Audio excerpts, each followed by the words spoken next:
여러분, 회사는 이유 없이 망한다, 망하지 않는다는 책을 보면 망하는 회사의 특징에 대해서 이 저자가 계속해서 몇 가지를 말씀해 주는데요.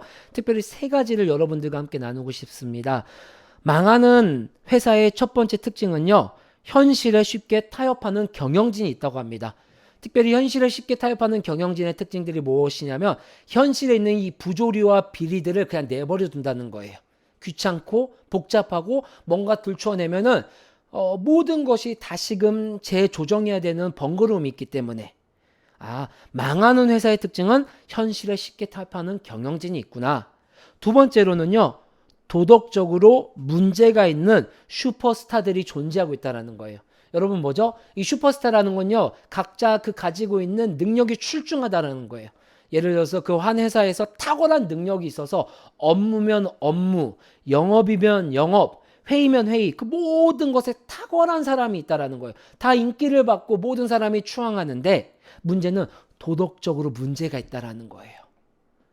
재정적인 문제건 또 남녀의 관계 문제건 아니면 이런 관계의 문제건 그런 문제들이 있는 사람들은 존재하는 회사는 어렵다라는 것입니다. 끝으로 목소리를 높여 나 있는 곳에서 항의는 하지만 그 회사에서 공동체에서 보복의 위협 때문에 고발의 위협을 두려워하는 이들이 존재하고 있는 회사들은 망할 수밖에 없다라는 거예요. 분명히 내 눈에 비리가 보이는데 분명히 내가 봤을 때 부정적인 것이 있고 부조리가 있음에도 불구하고 내가 그것을 말하면 왕따를 당하거나 내가 그것을 지적하면 그 회사에서 쫓겨나게 될까봐 혹은 내가 그것을 말하게 되면 그 친구들과 아니면 그 관계십이 어그러질까봐 조용히 있는 자들이 많은 회사들은요 망할 수밖에 없다라는 거예요.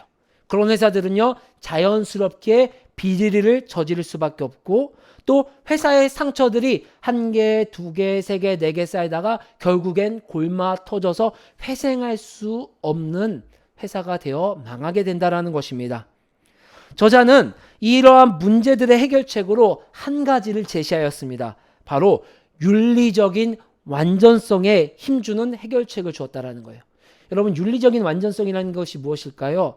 바로 그 모든 삶의 자리에서 도덕과 윤리가 기초된 행동들을 할 수 있도록 7가지 순차적인 대안을 제시했다라는 것입니다. 먼저 위기를 이해하고 인간관계를 조사하는 것뿐만 아니라 그 회사 내에서도 윤리 문제, 도덕 문제를 잘 다루는 강사들을 초청하여 지속적으로 요새 회사는 의무교육이 있죠. 성교육, 성폭행 의무교육이 있습니다. 성윤리에 대한 의무교육이 생겼어요.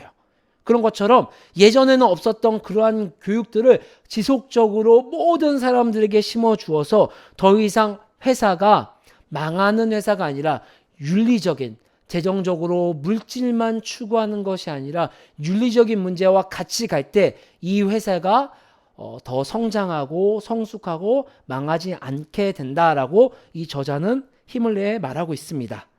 내부 감시를 소홀히 하고 말빨이 센 리더십들이 비리를 저지르고 또 이러한 문제들이 쌓이다 보니 모두가 침묵하는 상황.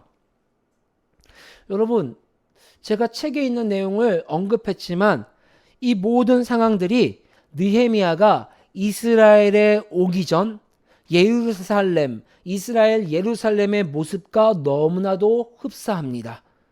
이스라엘의 지도자들은요, 현실과 타협하여 적당히 자신들의 호주머니만 챙겼습니다. 도비아라는 인맥과 혈통이 좋은 슈퍼스타가 여전히 느헤미야가 개혁을 하고 있음에도 불구하고 영향력을 발휘하는 슈퍼스타로 존재하고 있습니다. 그들의 전횡에 침묵하는 수많은 이스라엘 백성들. 이스라엘은 앞의 책의 의견에 견주어 보았을 때 언제 망해도 이상하지 않은 망조가 깃든 나라였습니다. 여러분, 그런데 느헤미야가 개혁을 시행하면서 이스라엘 공동체 전체가 회복되기 시작합니다. 오늘 본문의 말씀은 망조가 깃든 모습에서 완전히 회복되어지는 과정이 그려진 본문의 말씀입니다. 여러분, 우리가 이 과정 11장 전체 전반을 잘 살펴보면 두 개의 특징을 우리가 살펴볼 수 있는데요. 그중 첫 번째가 이 회복하는 공동체의 특징은 자원하는 공동체의 모습으로 변화된다라는 거예요. 우리 느헤미야 11장 1절 2절 말씀 함께 읽어볼까요? 시작. 네, 다시 한번 읽어보겠습니다. 시작. 백성의 지도자들은 예루살렘에 자리 잡았다. 나머지 백성은 주사위를 던져서 10분의 1은 거룩한 성 예루살렘에서 살게 하고 10분의 9는 저마다 자기의 성읍에서 살게 하였다. 스스로 예루살렘에서 살겠다고 자원하는 사람 모두에게는 백성이 복을 빌어 주었다. 아멘. 예루살렘의 성벽이 재건되었다고 해서 예루살렘이라는 도시가 매력적이고 기꺼이 살고 싶은 도시가 된 것은 아니에요. 여전히 주변 도시들과 전쟁의 위험이 도사리고 있습니다. 또 만약에 누군가가 자기가 살고 있었던 그 터전, 자기가 살고 있었던 그 거주지에서 예루살렘이라는 도시로 이주해 온다면 먼저 관리되지 않은 그 예루살렘 성 안에 있는 수북한 잡초들을 발견하게 될 거예요. 누구 하나 돈을 주지 않아도요, 그 수북한 잡초들을 내가 나가서 제거해야 되고요. 또 무너진 수많은 집들을 보수해야 됩니다. 더군다나 지금처럼 네트워크가 발달해서 다른 도시에서 같은 일을 할 수 있는 상황이 아닙니다. 우리 한창 코로나가 발발했을 때 우리 재택근무를 할 수 있었던 것은 네트워크가 발달되었기 때문입니다. 하지만 이때 당시는 그러한 그러한 최첨단 기술이 없었습니다. 이 말은 내가 예루살렘으로 이주해서 예루살렘 거주민이 된다는 것은요, 내 직장도 바뀌고요, 혹은요, 심지어 내 직군도, 그동안 내가 했었던 수많은 사무직이 있었다면 그 사무직이 바뀔 수도 있는 거고요, 다른 일들로 바뀔 수 있는 위험성을 감수할 수도 있다는 것입니다. 최근 한 조사를 봤더니 그렇다고 합니다. 현대인들에게 가장 큰 스트레스를 주는 지수의 상위에 랭크된 것 중에 하나가 바로 이사라고 합니다. 이사를 할 때 사람들이 많은 스트레스를 받는다고 합니다. 여기 있는 사람들은요, 그 스트레스를 감수해야 되는 상황이에요. 성경도 이 사람들이 맞닥뜨린 상황에 대해서 이렇게 설명해 주고 있는데요. 한번 읽어볼까요? 시작. 성읍은 크고 넓으나 인구가 얼마 안 되고 제대로 지은 집도 얼마 없었다. 아멘. 그들이 이주해야 될 도시가 바로 이런 모습입니다. 내가 살 집이 없어서 당장 가면 천막을 치거나, 천막을 쳤다 할지라도, 아니 살 집이 있다 할지라도 구멍이 숭숭숭 뚫려서 야생동물의 위험도 있고 또 추위와 비바람을 막을 수 없는 곳에서 거주할 수도 있습니다. 이러한 위험과 스트레스를 충분히 알고 있음에도 불구하고 예루살렘이라는 도시에 기꺼이 들어와 사는 사람들이 생겼습니다.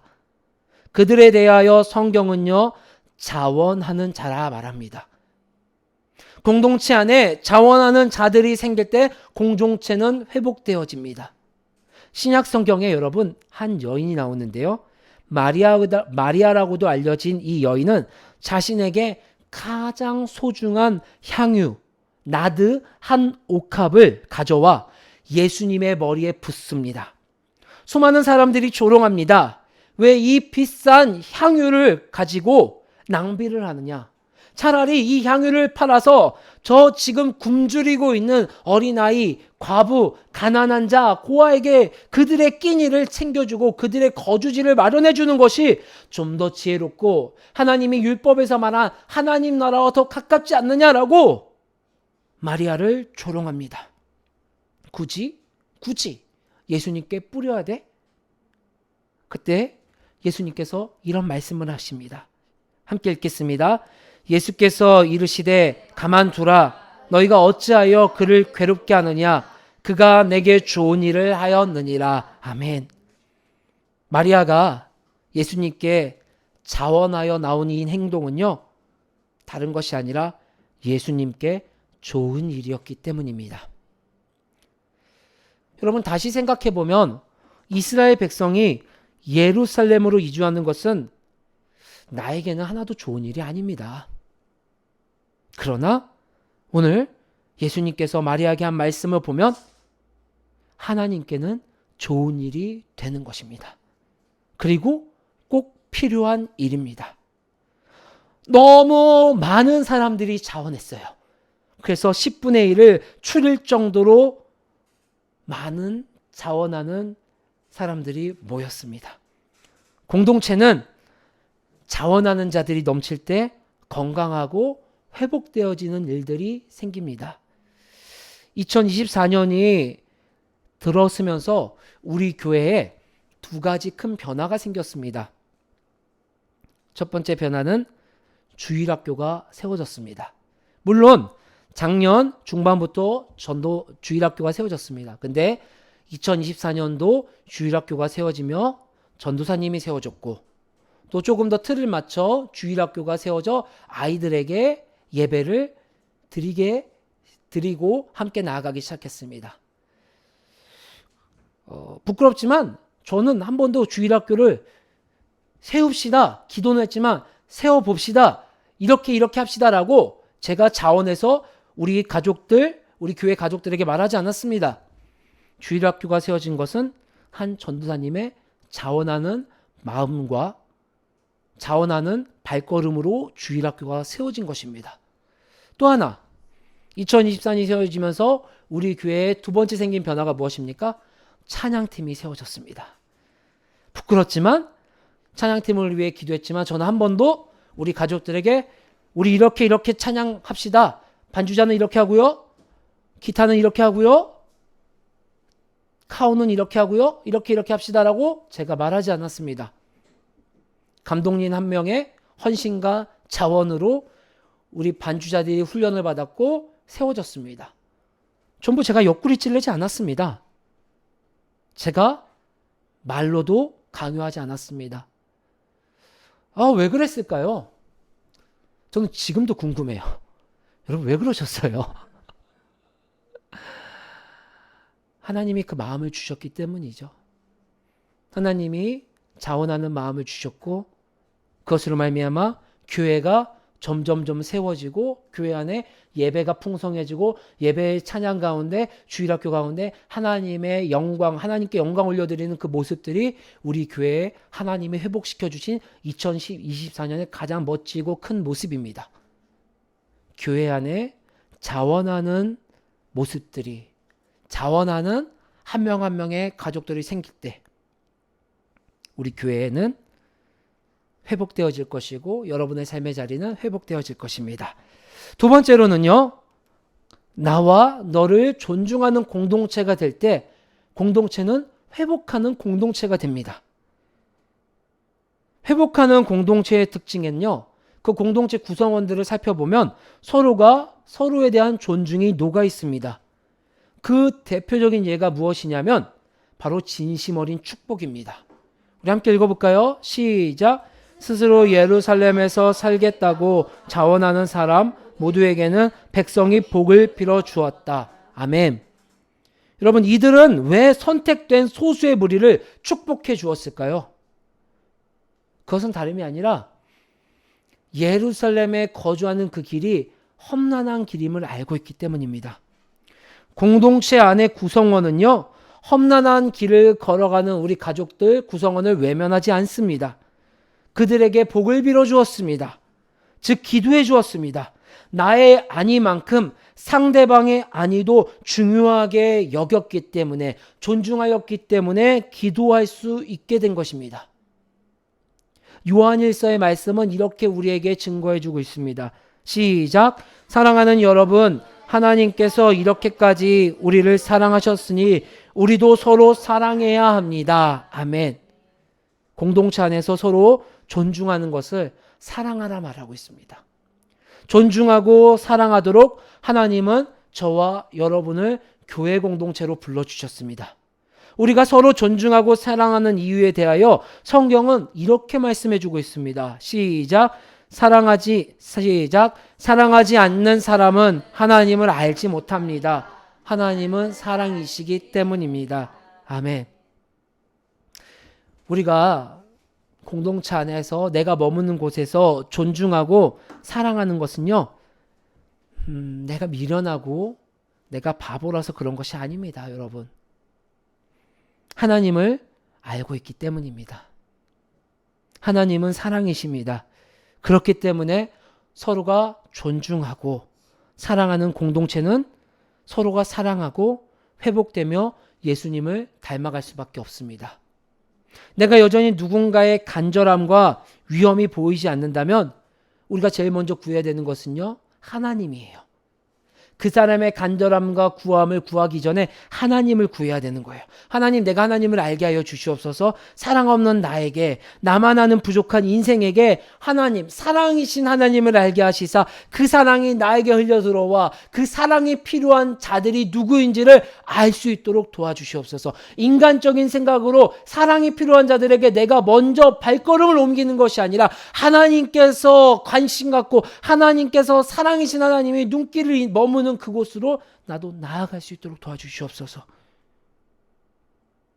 오늘 본문의 말씀은 특별히 나와 너를 존중하는 태도가 여러 곳에서 계속해서 나오고 있는데요. 함께 읽어보겠습니다. 마을과 네, 같이 읽겠습니다. 시작.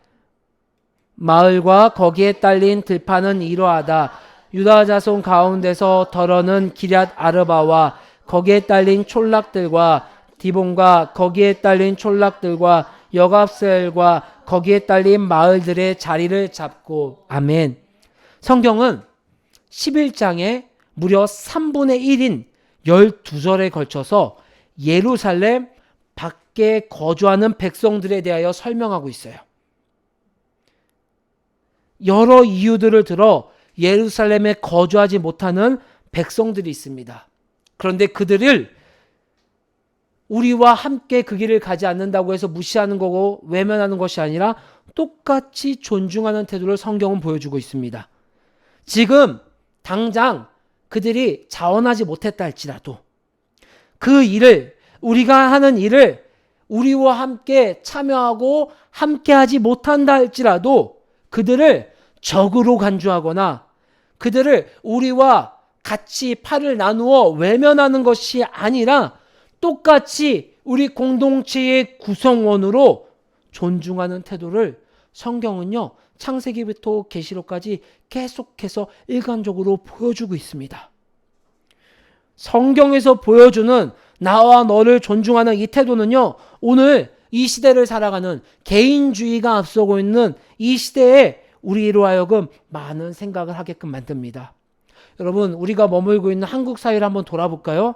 한국 사회로 눈을 돌려보면 한국 사회, 특별히 난민 문제를 한번 생각해 볼 수가 있습니다.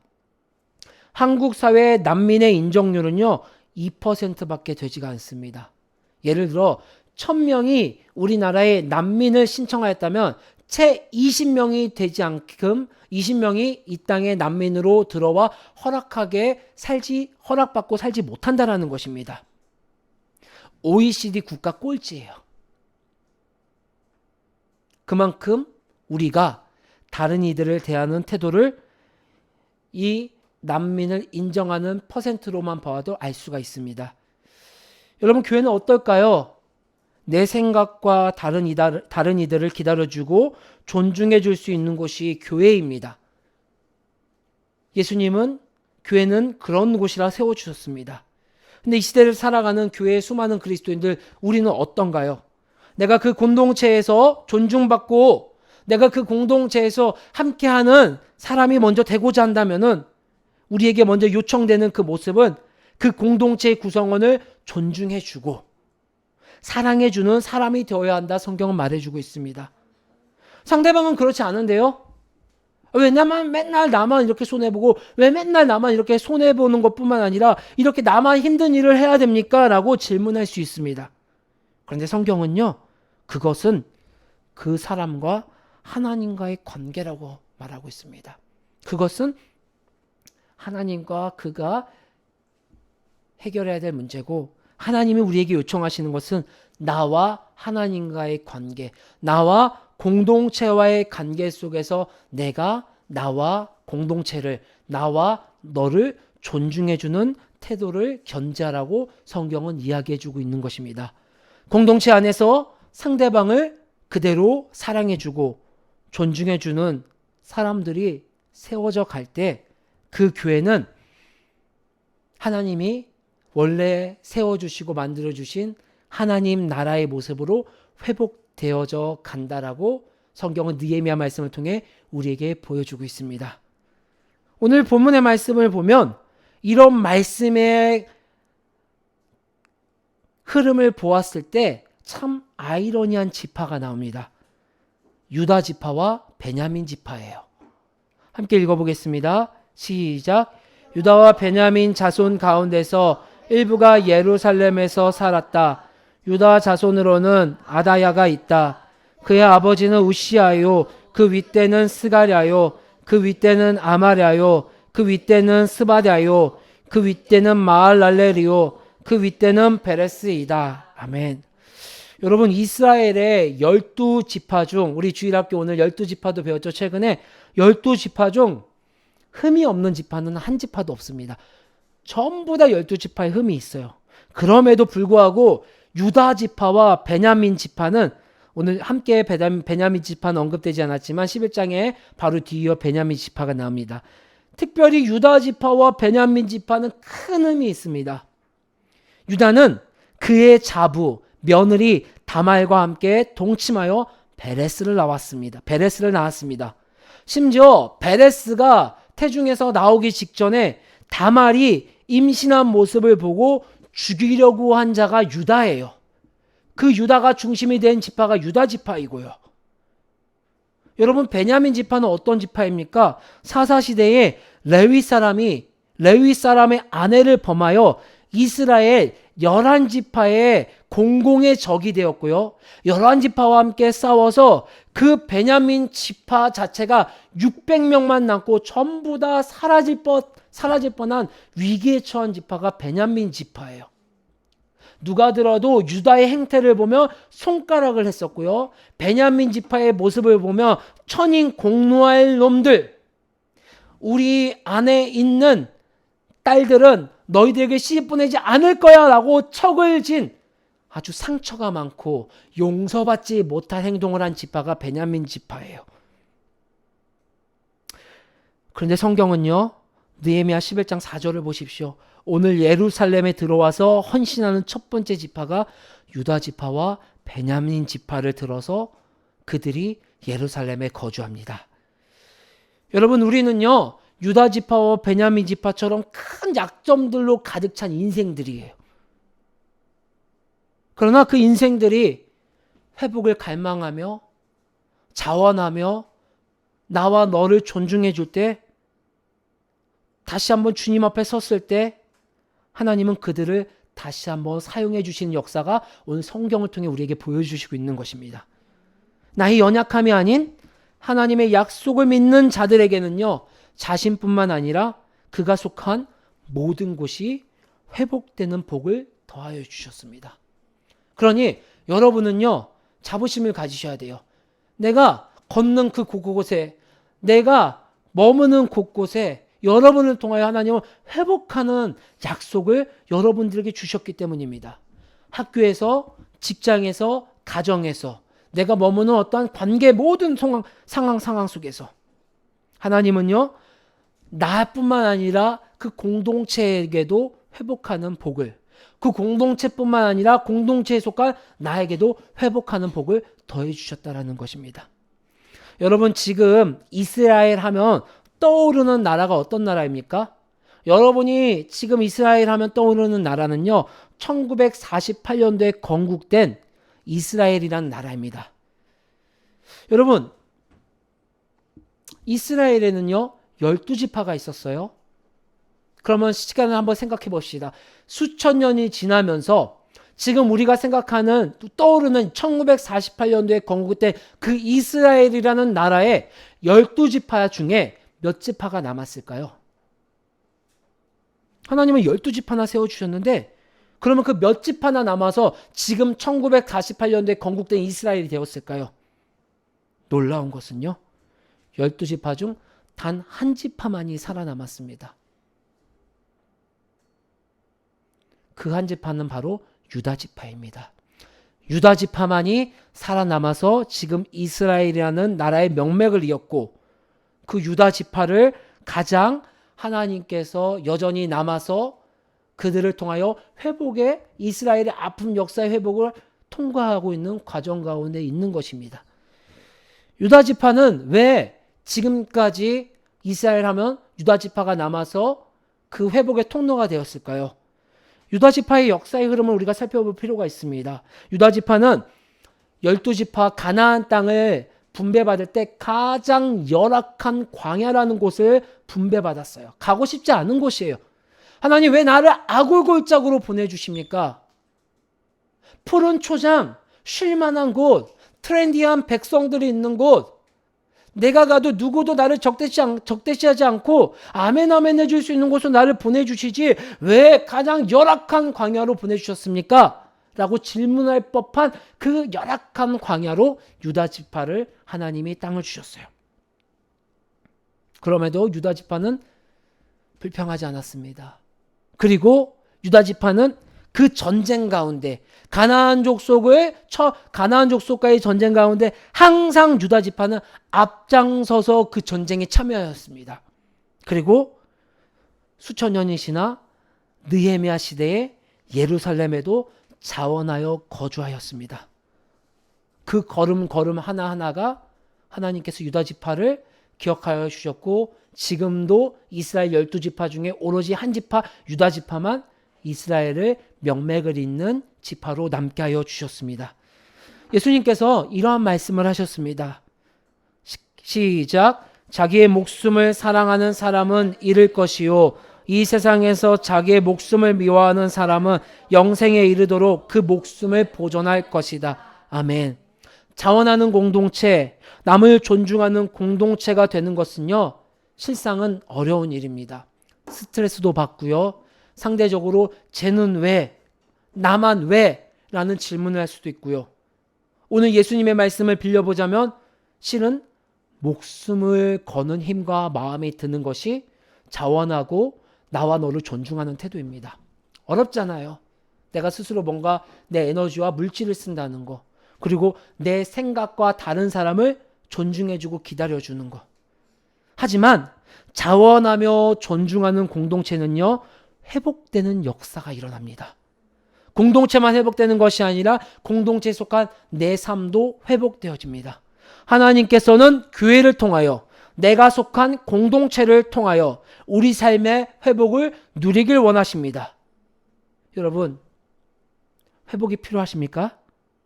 여러분, 그 회복을 나에게서 찾으면요, 그 회복을 찾기가 너무나도 오래 걸리고 너무나도 더딜 것입니다. 하지만 오늘 말씀에 빗대어 여러분이 속한 공동체에서 먼저 하나님의 뜻을 따라 회복을 경험하십시오. 그렇다면 나로 인하여 그 공동체가 회복될 것이고 내 삶에도 회복의 역사가 경험되게 될 것입니다. 회복하는 길과 진리 교회가, 또 그 길과 진리 교회 가운데 회복을 경험하여 누리며 내 삶의 자리에서 여러분이 걷는 곳곳, 여러분의 말 한마디, 여러분의 걸음걸음 하나하나를 통하여 회복되어지는 역사가 일어나기를 주의 이름으로 간절히 소망합니다.